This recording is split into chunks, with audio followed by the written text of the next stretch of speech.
Question number 16 में LHS देखेंगे और आरएचएस देखेंगे। तो यहाँ पे तो सबसे पहले मुझे आइडेंटिटीज दिख रही है जो कि cos c minus cos d का है। क्या फॉर्मूला होता है cos c minus cos d? Minus of 2 sin c plus d by 2 and sin c minus d by 2। सारी आइडेंटिटीज याद करनी है तभी आपसे क्वेश्चन बनेंगे, नहीं तो फिर प्रॉब्लम आने वाली है। sin d, ठीक है, ये क्या फॉर्मूला होता है हमारा? 2 times of cos c plus D by 2 and sine c minus D by 2। ठीक है, अब इसमें हम वैल्यू पुट कर देंगे। तो यहाँ पे हम फॉर्मूले में एलएचएस को सॉल्व करने वाले हैं। तो cos, ओके, तो यहाँ पे हम क्या वैल्यू पुट करेंगे? cos 9x minus cos 4x से हो जाएगा, फॉर्मूला लगेंगे 2 sine of c plus D is 9x plus 5x by 2 sine 9x minus 5x by 2। ठीक है, डिनोमिनेटर भी सॉल्व कर लेते हैं। यहाँ पे फॉर्मूला क्या है? 2 cos 17x plus 3x by 2 and sine 17x minus 3x by 2। ठीक है, अब इसको सॉल्व कर लेते हैं।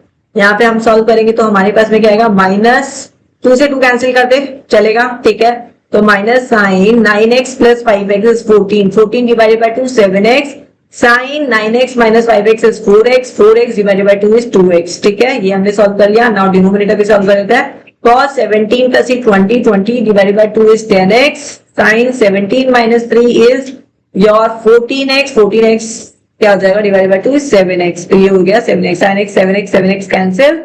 यहां से हम क्या देख रहे हैं? Minus of sine 2x upon cos 10x।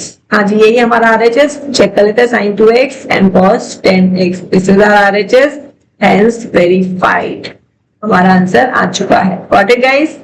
Question number 17। So question number 17 में sin 5x plus sin 3x upon cos 5x plus cos 3x। Again मुझे फॉर्मूला दिख रहा है यहाँ पे sin c plus sin d। sin c plus sin d क्या होता है? 2 sin c plus d by 2 cos c minus d by 2। sin हमेशा sin cos के साथ में आता है और cos हमेशा cos के साथ में आता है या सिर्फ sin के साथ में आता है। तो यहाँ पे let me write down the formula first. तो cos c plus cos d, तो cos किसके साथ में आएगा? तो cos के साथ में आएगा, sin के साथ में आएगा। तो 2 cos c plus d by 2 cos c minus d by 2। ठीक है, ये फॉर्मूला हो गया हमारा। अब बस हम वैल्यूज पुट कर देंगे हमारे एलएचएस में। तो यहाँ पे हमारा क्या हो जाएगा? 2 sin 5x plus 3x by 2 cos 5x minus 3x by 2। Denominator भी सॉल्व कर लेते हैं फॉर्मूला यूज करके। तो cos 2 cos c plus d is 5x plus 3x by 2 cos 5x minus 3x by 2। ठीक है, आप यहाँ पे ऑब्जर्व करेंगे ना तो ये तो पूरा ही कैंसिल हो रहा है। ठीक है, तो यहाँ पे इसको सोचने की जरूरत ही नहीं है और 2 से 2 कैंसिल हो रहा है। ठीक है जी, तो यहाँ पे sin 5x plus 3x is 8x divided by 2 is 4x and यहाँ पे भी cos 5 plus 3 is 8x divided by 2 is 4x। तो sin 4x cos 4x हमारा क्या बन जाएगा? tan 4x, that is RHS, hence.